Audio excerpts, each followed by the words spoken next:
வணக்கம் மக்களே, நம்ம சேனல்ல தொடர்ந்து ரிவ்யூஸ் தாங்க பார்த்துக்கிட்டு இருக்கோம். அந்த வகையில இப்ப எதை பத்தின ரிவ்யூ பார்க்க போறோம் அப்படின்னா, பிப்ரவரி 4 கார்த்திக் கதையில அடுத்து என்ன நடந்துச்சு அப்படிங்கிறத நம்ம இப்ப பார்க்க போறோம். ஸோ இந்த எபிசோட நம்ம இப்போ ஸ்டார்ட் பண்ணுறதுக்கு முன்னாடி இந்த வீடியோவுக்கு மறக்காமல் ஒரு லைக் பண்ணிக்கோங்க. பிகாஸ் உங்களுக்கு இந்த வீடியோ பிடிச்சிருக்கா இல்லையா அப்படிங்கிறத பற்றி தெரிஞ்சுக்கிறதுக்கு எங்களுக்கு அந்த லைக்ஸ் மட்டும்தாங்க ஒரு ரொம்ப பெரிய வாய்ப்பு. ஸோ உங்களோட ஒவ்வொரு லைக்ஸும் எங்களுக்கு ரொம்ப பெரிய சந்தோஷத்தை ஏற்படுத்தி கொடுக்கும். ஸோ மறக்காமல் அந்த வீடியோவுக்கு ஒரு லைக் பண்ணிக்கோங்க. கூடவே நம்ம சேனலையும் சப்ஸ்கிரைப் பண்ணிக்கோங்க. பக்கத்தில் உள்ள பெலைக்கானையும் கிளிக் பண்ணி ஆல்ல செட் பண்ணிக்கிட்டிங்கன்னா அடுத்து வீடியோ நாங்கள் போடும் பொழுது உங்களுக்கு நோட்டிஃபிகேஷன் வரும். ஸோ மறக்காமல் சேனலையும் சப்ஸ்கிரைப் பண்ணிக்கோங்க. சரி வாங்க என்ன நடக்குது அப்படிங்கிற ரிவ்யூவாக பார்க்கலாம். ஸோ என்ன நடக்குதுன்னு உங்களுக்கு தெரியும். சாமுண்டீஸ்வரிக்கு வந்துட்டு மனசு ஒரே குழப்பமாக இருக்குது. ஏன்னா கருப்பசாமி ஐயா சாமியாடி நேராக மகேஷை பார்த்து சொல்கிறாரு, ஏய் எதுக்குடா நீங்கள் வந்த, ஏன் சன்னதிக்குள்ளே எவ்வளோ தைரியமாக வந்த அப்படின்னு சொல்லி கேட்குறாரு. ஏன்னா அந்த மகேஷ் எப்படிப்பட்ட கேடி அப்படிங்கிறது நம்ம கருப்பசாமி ஐயாவுக்கு தெரியும். அதனாலதான் மகேஷை கண்ணு முன்னாடி கூட பார்க்காம கருப்பசாமி ஐயா கோவப்படுறாரு. அப்ப அந்த மகேஷ் நேரா அவரை பார்த்துட்டு பயந்து போய் உட்கார்ந்துருக்காரு. அப்ப நம்ம ராஜா நேரா சாமுண்டீஸ்வரிய பார்த்து, அம்மா சாமுண்டீஸ்வரி, கருப்பசாமி ஐயா ரொம்ப கோவத்துல இருக்காரு, நம்ம இதுக்கு மேலே இங்க இருக்கிறது நல்லது இல்ல, வாமா போகலாம் அப்படின்னு சொல்ல, சாமுண்டீஸ்வரியும் சரிங்க அப்படின்னு சொல்லிட்டு நேரா நம்ம மகேஷை பார்த்து, மாப்பிள்ள வாங்க போகலாம் அப்படின்னு சொல்லிட்டு அந்த இடத்துல இருந்து கிளம்புறாங்க. ஸோ இதை பார்த்ததோட நம்ம மகேஷுக்கு மாயாவுக்கு செம்ம பயம். அப்ப நம்ம மயில் வாகனத்தை பத்தி தான் உங்களுக்கு தெரியுமே, அவர் சூப்பரா கவுண்டர் கொடுக்குறாரு. என்னன்னா நேரா மாயாவை பார்த்து, ஹே வெள்ள பிங்கானே, எங்ககிட்ட இருந்து தப்பிக்கலான்னு நினைச்சியா, பாத்தியா ஐயா ஈஸியா கண்டுபிடிச்சிட்டாரு, இன்னும் எத்தனை நாள் நீங்க இப்படி பொய் சொல்லிக்கிட்டு தெரியுறீங்கன்னு நானும் பாத்துறேன் அப்படின்ட்டு மயில் வாகனம் செமையா அந்த மாயாவை இரிட்டேட் பண்றாரு. அப்ப மாயா வந்துட்டு சே அப்படின்னு சொல்லிட்டு அந்த இடத்துல இருந்து போறாங்க. அப்புறமா வீட்டை காமிக்கிறாங்க. இந்த கருப்பசாமி ஐயா இப்படி சொன்னதோட யாருக்கு மனசு ரொம்ப குழப்பமா இருக்கும்? ஆமாங்க, நம்ம சாமுண்டீஸ்வரிக்கு தான் ரொம்ப மனசு குழப்பமா இருக்கு. யோசனை பண்ணிக்கிட்டு இருக்காங்க. ரேவதியோட கல்யாணத்துல நிறைய பிரச்சனை வந்துச்சு. கருப்பசாமி ஐயா என்ன சொல்லியிருக்காருன்னா, இந்த கல்யாணம் நல்லபடியா நடக்கும், ஆனா நீ நினைக்கிறது நடக்காது அப்படின்னு சொல்லியிருக்காங்கல்ல. இதனால நம்ம சாமுண்டீஸ்வரிக்கு ரொம்ப பெரிய குழப்பமா இருக்கு. ஐயா இப்படி சொல்லிட்டாரே, நம்ம என்ன பண்றது அப்படின்னு சாமுண்டீஸ்வரிக்கு ரொம்ப குழப்பமா இருக்கு. அதே நேரத்துல அந்த ரூமுக்கு வந்து சந்திரா வராங்க. சந்திராவை பத்தி நம்ம எல்லாருக்குமே தெரியும். அவங்க சரியான துரோகி. எப்படியாவது இந்த கல்யாணம் நடக்கிற மாதிரி கொஞ்சம் தூரம் போயிட்டு கல்யாணத்தை நிப்பாட்டி சாமுண்டீஸ்வரியை அவமானப்படுத்தணும் அப்படிங்கிறது தான் சந்திராவோட திட்டமே. அதனால கண்டிப்பா பாதிலேயே கல்யாணம் நிக்கிறதுக்கு சந்திரா விட மாட்டாங்க. சந்திரா நேரா சாமுண்டீஸ்வரிய பார்த்து, அக்கா என்னக்கா, நானும் கோவில்ல இருந்து வந்து பார்த்துட்டே இருக்கேன், உன் முகமே சரியில்லையே, என்ன பிரச்சனை அப்படின்னு. அப்ப சாமுண்டீஸ்வரி சொல்றாங்க, என்ன சந்திரா தெரியாத மாதிரி கேக்குற, கருப்பசாமி ஐயா இன்னைக்கு என்ன சொன்னாரு அப்படின்னு உனக்கு தெரியும்ல, ஒருவேளை ரேவதியோட கல்யாணம் இதனாலதான் பல குழப்பத்தோட நடந்துகிட்டு இருக்கோ, இது மாதிரி ரேவதி வந்துட்டு ஆரம்பத்திலேருந்து கல்யாண ஏற்பாடுகள் பண்ணும் பொழுது நிறைய பிரச்சனைகளை நம்ம தாண்டி வந்துகிட்டே இருக்கோம். அதோட கருப்பசாமி ஐயா என்ன சொன்னாருன்னா, கல்யாணம் நல்லபடியா நடக்கும், ஆனா நீ எதிர்பார்த்த கல்யாணம் நடக்காது அப்படின்னு சொல்றாரு. ஸோ அதை கேட்கும் பொழுதே எனக்கு கொஞ்சம் பயமா இருக்கு. ரேவதி நல்லா இருக்கணும் அப்படிங்கறதுக்காக தான் வீட்டோட மாப்பிள்ளையா நான் மகேஷை தேர்ந்தெடுத்தேன். அவரு பார்த்தாலும் ரொம்ப நல்லவர் மாதிரிதான் தெரியுது. ஒருவேளை அவர் ஏதாவது பிரச்சனை பண்ணுவாரோ அப்படின்னு. அப்ப சந்திரா சொல்றாங்க, அக்கா நீங்க பாரு, அந்த மகேஷை பார்த்தா சந்தேகப்படுற மாதிரியா இருக்கு. என்னை பொறுத்த வரைக்கும் அந்த பையன் ரொம்ப நல்ல பையன் அப்படின்னு தான் எனக்கு தோணுது. அவரு தான் வீட்டோட மாப்பிள்ளையா இருக்கிறேன்னு சொன்னார் இல்ல, நீ வேணும்னா அவர்கிட்ட கேட்டு பாரு அப்படின்னு. அப்ப சாமுண்டீஸ்வரி சொல்றாங்க, அதான் கல்யாணத்துக்கு முன்னாடியே அவங்க கிட்ட நம்ம கேட்டோமே, அவரு தான் வீட்டோட மாப்பிள்ளையா இருக்குன்னு சொல்லி ஒத்துக்கிட்டாருல்ல. சாமுண்டீஸ்வரி சொல்றாங்க, ஆல்ரெடி இதை பத்தி நான் மகேஷ் கிட்ட பேசிட்டேன், அவர் வந்து இந்த வீட்டுல கண்டிப்பா ஒரு வீட்டோட மாப்பிள்ளையா தான் இருக்க போறாரு. அப்படி அவரு வந்துட்டு வீட்டோட மாப்பிள்ளையா இருக்க முடியாது அப்படின்னு சொன்னா கண்டிப்பா இந்த கல்யாணத்தை நிப்பாட்டுறதுக்கு நான் தயங்க மாட்டேன். அதோட என் மற்ற பொண்ணுங்களுக்கும் வீட்டோட மாப்பிள்ளைய தான் நான் ஏற்பாடு பண்ண போறேன். என்னை பொறுத்த வரைக்கும் என் பொண்ணுங்க என் கூடவே தான் இருக்கணும் அப்படின்ட்டு ரொம்ப ஸ்ட்ராங்கா பேசுறாங்க நம்ம சாமுண்டீஸ்வரி. அப்ப சந்திரா சொல்றாங்க, அக்கா நம்மளை மீறி என்ன நடக்க போகுது, பந்தக்கால் நட்டாச்சு, பத்திரிக்கையும் அடிச்சாச்சு, குலதெய்வ கோயிலுக்கு போயிட்டு சாமி கும்பிட்டுட்டு வந்துட்டோம், உனக்கு இந்த மூட நம்பிக்கையில எல்லாம் கொஞ்சம் கூட உனக்கு நம்பிக்கையே கிடையாது. அப்படி இருக்கையில எப்படிக்கா அவங்க சொன்னாங்க அப்படின்ட்டு நீ இப்படி குழப்பத்துல இருக்க அப்படின்னு சாமுண்டீஸ்வரி சொல்றாங்க. ஆமா சந்திரா, நீ சொல்றத சரிதான். வீட்டோட மாப்பிள்ளையா இருக்கிறேன் அப்படின்னு மகேஷ் ஒத்துக்கிட்டாரு. இதுக்கப்புறம் என்ன பிரச்சனை வரப்போகுது அப்படின்னு. இதை கேட்டதோட சந்திரா சொல்றாங்க, சரிக்கா, இத பத்தி நீ இனிமே வந்துட்டு ரொம்ப ஃபீல் பண்ணாத, எல்லாம் நல்லதாவே நடக்கும் அப்படின்னு சொல்லிட்டு சந்திரா சொல்றாங்க. சாமுண்டீஸ்வரியும், சரி சந்திரா, நான் ரொம்ப குழப்பத்துல இருந்தேன், நல்ல வேளை வந்து நீ தெளிவுபடுத்திட்ட அப்படின்னு.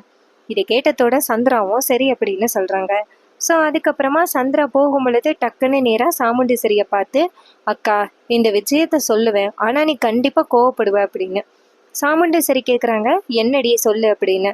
அப்ப சந்திரா சொல்றாங்க, அக்கா, எனக்கு இருக்கிற ஒரே பயம் என்னன்னா அந்த டிரைவர் மட்டும்தான். அந்த டிரைவரால இந்த கல்யாணம் நிக்குமோ அப்படிங்கிற பயம் மட்டும்தான் எனக்கு இருக்கு அப்படின்னு.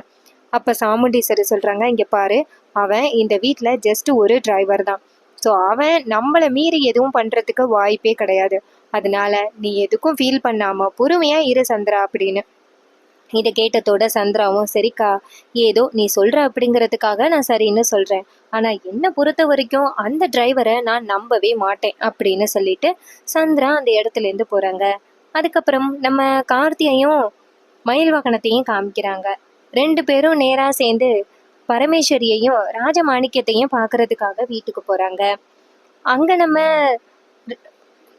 மயில் வாகனம் வந்துட்டு ராஜ சேதுபதியை பார்த்து வணக்கம் நாட்டாம அப்படின்னு சொல்ல, அவரு நேரா மயில் வாகனத்தை பார்த்து வாங்க நாட்டாம அப்படின்னு சொன்னதோட மயில் வாகனம் சொல்றாரு, ஐயா, நீங்க தான் ரொம்ப பெரிய நாட்டாம, நீங்களே போயிட்டு என்ன நாட்டாமன்னு சொல்ல முடியுமா அப்படின்ட்டு கேக்குறாரு. அதுக்கு ராஜ சேதுபதி சொல்றாரு, என்னைக்கா இருந்தாலும் நீ வந்துட்டு நாட்டமே ஆக போறியல அப்படின்னு சொல்லிட்டு பேசுறாங்க. இது கேட்டதோட நம்ம கார்த்தி வந்துட்டு என்ன நடக்குதுங்க அப்படின்னு கேட்க, அப்ப மயில்வாகனம் சொல்றாரு, அது எனக்கும் நாட்டாம ஐயாவுக்கும் உள்ள ஒரு பிரச்சனை, இதுல நீங்க வந்துட்டு எதுவும் கேட்காதீங்க அப்படின்னு சொல்ல, இதை கேட்டதோட கார்த்தியும் சரி அப்படின்னு சொல்றாங்க. அதுக்கப்புறம் ராஜ சேதுபதி சொல்றாரு, நேத்து எல்லாரும் சேர்ந்து குலதெய்வ கோயிலுக்கு போனீங்கல்ல, அங்க என்ன ஆச்சு அப்படின்னு கேக்குறாங்க. அதுக்கு நம்ம மயில்வாகனம் சொல்றாரு, அத நான் சொல்றேன், அங்க என்ன நடந்துச்சு தெரியுமா? கருப்பசாமி ஐயா சாமி வந்து ஆடினாரா, கடைசி நேரத்துல அவர் என்ன சொன்னாருன்னா, அதுவும் அத்தை கிட்ட, இந்த கல்யாணம் நடக்கும், ஆனா நீ ஆசைப்பட்ட மாதிரி நடக்காது அப்படின்னு சொல்லிட்டாங்க அப்படின்னு. இதை கேட்டதோட ரொம்ப அதிர்ச்சி ஆகுறாரு நம்ம ராஜ சேதுபதி. ராஜ சேதுபதி கேக்குறாரு, அப்ப அவங்க என்ன சொல்லியிருக்காங்கன்னா, சாமுண்டீஸ்வரி ஆசைப்பட்ட மாதிரி கல்யாணம் நடக்காது, ஆனா ஆனா சாமுண்டீஸ்வரி எதிர்பார்க்காத ஒரு விஷயம் நடக்கும். என்னன்னா, அந்த கார்த்திக்கும் ரேவதிக்கும் கண்டிப்பா கல்யாணம் நடக்கும், அதை பத்தி தான் ஐயா சொல்லியிருக்காரு அப்படின்னு ராஜ சேதுபதி சொல்ல, இதை கேட்டதோட கார்த்தி சொல்றாரு, இங்க பாருங்க தாத்தா, இந்த விஷயத்த பத்தி நான் உங்ககிட்ட ரொம்பவே ஸ்ட்ராங்கா சொல்லிட்டேன், கண்டிப்பா நீங்க நினைக்கிறது நடக்காது அப்படின்னு. அப்ப ராஜ சேதுபதி சொல்றாங்க, இங்க பாருப்பா, தீபாவையே இப்படி நினைச்சுக்கிட்டு இருந்தா உனக்கு எதிர்காலம்னு ஒண்ணு இருக்குல்ல, அதை பத்தி யோசனை பண்ணி பாருப்பா, உன்னை இப்படியே விட முடியுமா அப்படின்னு. அப்ப கார்த்தி சொல்றாரு, தாத்தா, இந்த விஷயத்த பத்தி இனிமே நீங்க எங்க கிட்ட பேசாதீங்க, எனக்கு இதுல கொஞ்சம் கூட விருப்பம் இல்லை அப்படின்னு சொல்லிட்டு கார்த்தி சொல்றாரு. அப்ப ராஜ சேதுபதியும், சரிப்பா, நான் இந்த விஷயத்த பத்தி பேசல, ஆனா ரேவதியோட வாழ்க்கைய ஒரு கெட்டவன் கையில புடிச்சு கொடுக்க போறியா அப்படின்னு. அப்ப கார்த்தி சொல்றாரு, கண்டிப்பா இல்ல தாத்தா, ரேவதியோட லைஃபை காப்பாத்துவேன், ஆனா அதுக்குன்னு ரேவதியை நான் கல்யாணம் பண்ண மாட்டேன் அப்படின்னு கார்த்தி உறுதியா சொல்றாரு. அதுக்கப்புறம் மயில்வாகனம் சொல்றாரு, நாளைக்கு ரேவதிக்கு நலங்கு வச்சிருக்காங்க அப்படின்னு. நலங்குன்னு சொன்னதோட பரமேஸ்வரி ரொம்ப சந்தோஷப்படுறாங்க. நலங்கு வச்சிருக்காங்களா, நலங்கு வந்துட்டு மாம சீரு கண்டிப்பா செஞ்சாகணுமே அப்படின்னு. அப்ப மயில்வாகனம் கேக்குறாரு, அது எப்படி மாம சீரு அப்படின்னு. அதுக்கு பாட்டி சொல்றாங்க, நீ கிராமத்துல தானே வளர்ந்த, உனக்கு இதை பத்தியெல்லாம் எதுவுமே தெரியாதா அப்படின்னு. மயில்வாகனம் சொல்றாரு, ஆக்சுவலி எனக்கு வந்து நடந்தது லவ் மேரேஜ், அதனால எனக்கு ஒன்றும் தெரியல அப்படின்னு சொல்றாங்க. ஸோ இது கேட்டதோட நம்ம மயில் வாகனம் சொன்னதை கேட்டுட்டு ராஜ சேதுபதி சொல்றாரு, ஓ அப்படியா, உனக்கு நடந்தது லவ் மேரேஜா அப்படின்னு. அப்ப மயில் வாகனம் சொல்றாரு, ஆமா, அதனால இந்த உறவு முறைகள் எதுவுமே எங்களுக்கு தெரியாது அப்படின்னு. அப்ப பரமேஸ்வரி சொல்றாங்க, சரி இருப்பா வரேன் அப்படின்னு சொல்லிட்டு நேரா சாமி ரூமுக்குள்ள போயிட்டு ஒரு செயின், வாழைப்பழம் எல்லாத்தையுமே கொண்டுட்டு வராங்க. கொண்டுட்டு வந்துட்டு நேரா கார்த்திகிட்ட, இங்க பாருப்பா, இது வந்துட்டு மொரமாம சீரு, இது கண்டிப்பா நீ வந்துட்டு ரேவதிக்கு செய்யணும், இது வழக்கம் தான் அப்படின்னு. அப்ப கார்த்தி சொல்றாரு, பாட்டி அந்த வீட்ல நான் இருக்கிறதே எல்லாருக்கும் ரொம்ப பெரிய சந்தேகமா இருக்கு. அந்த சந்திராவே நான் யாரு அப்படின்னு கண்டுபிடிக்கிறதுல ரொம்ப மும்மரமா இருக்காங்க. இந்த நேரத்துல நீங்க கொடுத்த செயினை கொண்டு போய் நான் அந்த ரேவதிக்கு போட்டேன்னா எவ்வளவு பெரிய பிரச்சனை ஆகும்னு தெரியும்ல. அதனால தயவு செஞ்சு நீங்க இப்படி என்ன டார்ச்சர் பண்ணாதீங்க அப்படின்னு. அதுக்கு பரமேஸ்வரி சொல்றாங்க, இங்க பாருப்பா, நீ கண்டிப்பா இதை சமாளிச்சிருவன்னு எனக்கு தெரியும். நீ என் பேரன்ல, ஏதாவது ஒரு புத்திசாலித்தனமான ஒரு விஷயத்த பயன்படுத்தி நீ கண்டிப்பா ரேவதியோட கழுத்துல இந்த செயினை போட்டுருவ. இது மொரமாம சீருப்பா, செஞ்சுதான் ஆகணும் அப்படின்னு சொல்லிட்டு கார்த்திகிட்ட கொடுக்குறாங்க. ஆனா கார்த்தி மறுக்கிறாரு, இல்ல பாட்டி என்னால முடியாது அப்படின்னு. அப்ப டக்குன்னு மயில் வாகனம், இங்க பாருங்க என்னட்ட கொடுங்க. கார்த்தி ரேவதியோட கழுத்துல இந்த செயினை போடுறதுக்கு நான் பொறுப்பு. கண்டிப்பா கார்த்தி மொரமாம சீரு செய்வான் அப்படின்னு மயில் வாகனம் ராஜ சேதுபதி கிட்ட வாக்கு கொடுக்குறாங்க. இதை பார்த்துட்டு கார்த்தி மயில் வாகனத்தை முறைக்கிறாரு. அப்ப மயில் வாகனம் சொல்றாரு, ஏப்பா என்னப்பா இப்படி முறைக்கிற அப்படின்னு. அப்ப கார்த்தி சொல்றாரு, ஏங்க இப்படி பண்றீங்க அப்படின்னு. அதுக்கப்புறமா கார்த்தி நேரா ராஜ சேதுபதியையும் கட்டி பிடிச்சிட்டு, சரி தாத்தா நான் போயிட்டு வரேன் அப்படின்னு சொல்லிட்டு அந்த இடத்துல இருந்து கிளம்புறாங்க.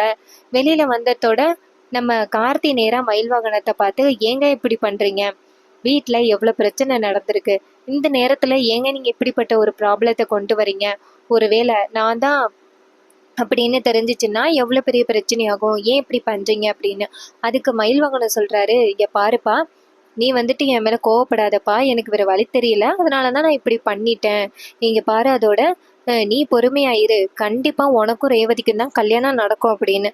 அப்ப கார்த்தி சொல்றாரு, உங்ககிட்ட எத்தனை தடவை சொன்னாலும் கண்டிப்பா உங்களுக்கு எதுவுமே புரியாது அப்படின்னு சொல்லிட்டு கார்த்தி கோவமா அந்த இடத்துல இருந்து போறாரு. அதுக்கப்புறம் காரை ஸ்டார்ட் பண்ணி வீட்டுக்கு போறாங்க. இன்னொரு பக்கம் அந்த சிவனாண்டி, நம்ம மாயா, அடுத்ததா அந்த சந்திரா, 3 பேருமே காமிக்கிறாங்க. 3 பேருமே சரியான வில்லனுங்க. நம்ம சந்திரா சொல்றாங்க, என்னங்க நேத்து நடந்த விஷயத்தினால சாமுண்டீஸ்வரிக்கு கொஞ்சம் சந்தேகம் வந்துருச்சு, இந்த கல்யாணத்தை நிப்பாட்டலாமா என்ன அப்படின்னு யோசிக்க ஆரம்பிச்சிட்டா அப்படின்னு. இதை கேட்டதோட மாயா ரொம்ப அதிர்ச்சி ஆகுறாங்க.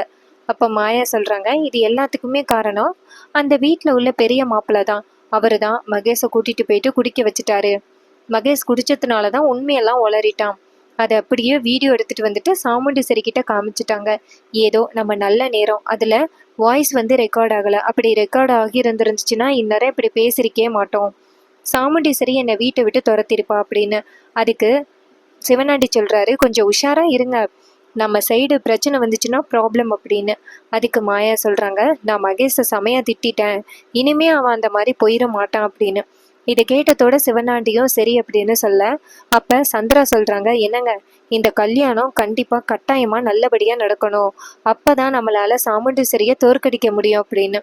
அதுக்கு மாயா சொல்றாங்க, அதெல்லாம் கண்டிப்பா நடக்கும் அப்படின்னு. அதுக்கு சிவனாண்டி சொல்றாரு, அதோட அந்த டிரைவருக்கு நீயும் அந்த மகேஷும் லவ்வர்ஸ் அப்படின்னு எப்படி தெரியும் அப்படின்னு.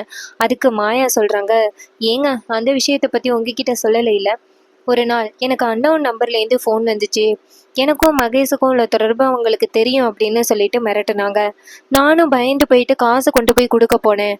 அப்ப டக்குன்னு அந்த இடத்துக்கு அந்த மயில் வாகனமும் அந்த டிரைவரும் என்ன மகேஷை பிடிச்சிட்டாங்க, மகேஷ் யாருன்னு கண்டுபிடிச்சிட்டாங்க அப்படின்னு.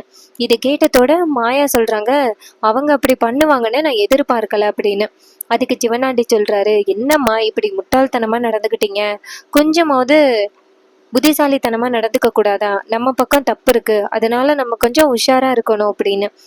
அதுக்கு மாயா சொல்றாங்க, சார் ஏதோ அன்னைக்கு நான் இப்படி ஏமாந்து பண்ணிட்டேன், அவன் இப்படி பண்ணுவான் அப்படின்னு நான் எதிர்பார்க்கல, சைலண்டா இருந்துகிட்டே காய் நவத்துறான் அப்படின்னு. அப்ப சிவனாண்டி சொல்றாரு, நான் தான் ஆரம்பத்துல இருந்தே சொன்னனே, அவன் சாதாரண ஆள் கிடையாது அப்படின்னு. இதை கேட்டதோட மாயாவும், ஆமா சார், எப்படியாவது அந்த டிரைவரை வீட்டை விட்டு துரத்தி அடிக்கணும் அப்படின்னு. அதுக்கு சிவனாண்டி சொல்றாரு, நாளைக்கு நடக்க போற சம்பவத்துல கண்டிப்பா அவன் அந்த வீட்டை விட்டு போவான் பாரு அப்படின்னு. இதை கேட்டதோட சந்திராவும் சரி அப்படின்னு சொல்றாங்க, மாயாவும் சரி அப்படின்னு சொல்றாங்க. அதுக்கப்புறமா மறுநாள் காலை நம்ம ரேவதிக்கு நலங்கு ஃபங்க்ஷன், எல்லாருமே வீட்டில் இருக்காங்க. அப்ப சாமுண்டீஸ்வரி சொல்றாங்க, நேரா போயிட்டு ரேவதியை கூட்டிட்டு வாங்க அப்படின்னு. அப்ப 2 பேரும் நேரா ரேவதியை போய் கூட்டிட்டு வராங்க. ரேவதியை பார்க்கறதுக்கு ரொம்ப அழகா இருக்காங்க. ரேவதி நேரா அவங்க அம்மாட்ட நிக்க, சாமுண்டீஸ்வரி நேரா ரேவதியை பார்த்து அம்மாடி ரொம்ப அழகா இருக்கு அப்படின்னு சொல்ல, அப்ப ரேவதி சாமுண்டீஸ்வரி கிட்ட சரிம்மா அப்படின்னு சொல்லிட்டு போயிட்டு உட்காடுறாங்க. அவங்க உட்கார்ந்ததோட ரேவதிக்கு வந்து நலங்கு வைக்கணும் அப்படின்னு சொல்றதுக்காக ஒரு பெரியவங்க என்ன சொல்றாங்கன்னு இங்க பாருங்க. நலங்கு யாரு வைக்கணும்னா மாமா வீட்டில் தான் வைக்கணும், மாமா வீட்டில் யாராவது இருக்காங்களா அப்படின்னு. இதை கேட்டதோட மயில்வாகனம் ஒரு பிளான் பண்றாரு. அப்ப மயில்வாகனம் சொல்றாரு, மாமா வீடு தானே, இங்கே ஒருத்தர் இருக்காரே அப்படின்னு. அதுக்கு அவங்க கேட்குறாங்க, யார் அது அப்படின்னு. அப்பா மயில்வாகனம் சொல்றாரு, அதான் நம்ம டிரைவர் இருக்காரே, எப்படியா இருந்தாலும் அத்தை உங்களுக்கு இவரை நான் தம்பியா தான் நினச்சிக்கிட்டு இருக்கேன், ஏன் இவர் வந்துட்டு நலங்கு வைக்க கூடாது அப்படின்னு. இதை கேட்டதோட சந்திரா சொல்றாங்க, இங்க பாரு, அந்த டிரைவரை எல்லாம் நலங்கு வைக்கணும் அப்படின்னு அவசியமே கிடையாது, அவன் ஒன்றும் ரேவதிக்கு மாமா கிடையாது அப்படின்னு. உடனே அந்த பெரியவங்க சொல்றாங்க, சரி அந்த பொண்ணோட அம்மா வந்து நலங்கு வைங்க அப்படின்னு சொல்ல, உடனே சாமுண்டீஸ்வரியை ஃபஸ்ட்டு நலங்கு வைக்கிறாங்க. நலங்கு வச்சுட்டு அடுத்ததாக சந்திராவை கூப்பிடுறாங்க. சந்திரா வந்து நலங்கு வை அப்படின்னு. அப்போ சந்திராவும் நலங்கு வைக்கிறாங்க. சந்திரா நலங்கு வச்சு முடிச்சதோட நிறைய பேர் வந்து நலங்கு வைக்க முடிக்கிறாங்க. நலங்கு வச்சு முடிச்சதோட ஒரு பாட்டி சொல்கிறாங்க, எத்தனை பேர் நலங்கு வச்சாச்சு அப்படின்னு. அப்போ சொல்கிறாங்க, 20 பேர் நலங்கு வச்சாச்சு அப்படின்னு. அப்போ பாட்டி சொல்கிறாங்க, ஐயோ 20 பேரா, ரெட்டப்படையில் எப்போவுமே வைக்க விடாதுப்பா, ஒத்தப்படையில் தான் வைக்கணும், யாராவது ஒருத்தவங்க வைக்காமல் இருக்காங்களா அப்படின்னு. அப்போ மயில்வாகனம் பிளான் பண்ணுறாரு. மயில்வாகனம் சொல்கிறாரு, அத்தை இன்னும் இந்த டிரைவர் மட்டும்தான் மிச்சம், இவன் நலங்கு வச்சா 21ஓட முடிஞ்சிடும் அப்படின்னு. அப்போ சாமுண்டீஸ்வரர் சொல்கிறாங்க, அவங்க பெரிய மாப்பிள்ளை நீங்கள் சொல்கிறதும் சரிதான், நான் இந்த டிரைவரை என் தம்பியாக நினச்சி என் பொண்ணுக்கு மாமனா நலங்கு வைக்க சொல்கிறேன் அப்படின்னு சொன்னதோட மயில்வாகனம் ரொம்ப சந்தோஷப்படுறாரு. அதுக்கப்புறமா நம்ம கார்த்தி வந்துட்டு நேராக சாமுண்டீஸ்வரி கிட்ட, மேடம் வேணாம் மேடம், வேற யாரையாவது வைக்க சொல்லுங்க அப்படின்னு. அப்போ சந்திரா சொல்கிறாங்க, ஏய் அக்காவே கூப்பிட்றாங்கல்ல, அப்புறம் என்ன ஓவரா பேசுகிற, வந்து நலங்கு வை அப்படின்னு. இதை கேட்டதோட கார்த்தி சொல்கிறாரு, நலங்கு வச்சா ஏதாவது பரிசு கொடுக்கணும் அப்படின்னு. அப்போ மயில்வாகனம் நினைக்கிறாரு, சூப்பர் செம்ம பிளான் பண்ணுற டிரைவர் அப்படின்ட்டு. மயில்வாகனம் சொல்கிறாரு, ஏப்பா நான் ஒரு செயின் எடுத்தேன் ரேவதிக்காக, இப்போ சப்ளை நீயே இந்த செயினை ரேவதியோட கழுத்தில் போட்டுறேன் அப்படின்னு. இதை கேட்டதோட கார்த்தி அந்த செயினை வாங்கிக்கிறாரு. அதுக்கப்புறம் ரேவதிக்கு வந்துட்டு நலங்கு வைக்கிறாங்க. கார்த்தி வந்துட்டு ரேவதிக்கு நலங்கு வச்சுட்டு கார்த்தி வந்துட்டு ரேவதியோட கையில் அந்த செயினை கொடுக்குறாரு. ரேவதி அந்த செயினை வாங்கிக்கிட்டு நல்லா இருக்கு டிரைவர் அப்படின்னு சொல்கிறாங்க. இன்னொரு பக்கம் சந்திரா இதை பார்த்துட்டு செம்ம டென்ஷன் ஆகுறாங்க. கார்த்தி வந்துட்டு ரேவதிக்கு நலங்கு வச்சதோட யார் டென்ஷன் ஆவாங்க, அது கண்டிப்பாக அந்த மாயா அப்புறம் அந்த ரேவதியும் தான், அந்த சந்திராவும் தான். மாயா மட்டும்தான் வந்திருக்காங்க, மகேஷ் வரல அப்படின்னு நீங்கள் எல்லாருமே எதிர்பார்த்துக்கிட்டு. மகேஷ் வந்துட்டு நலங்கு வைக்கிறதுக்கு வரல அப்படின்ட்டு மாயா சொல்லியிருப்பாங்க. அது ஆரம்பத்திலேயே நடந்துருச்சு. ஸோ இதே மாதிரி இனிமே தொடர்ந்து நம்ம சேனலில் நீங்கள் வீடியோஸ் பார்க்கணும் அப்படின்னா மறக்காமல் நம்ம சேனலை சப்ஸ்கிரைப் பண்ணிக்கோங்க. பக்கத்தில் உள்ள பெல் ஐகானையும் கிளிக் பண்ணி ஆல்ல செட் பண்ணிக்கோங்க. அப்போ தாங்க புது வீடியோ போடும் பொழுது உங்களுக்கு நோட்டிஃபிகேஷன் வரும்.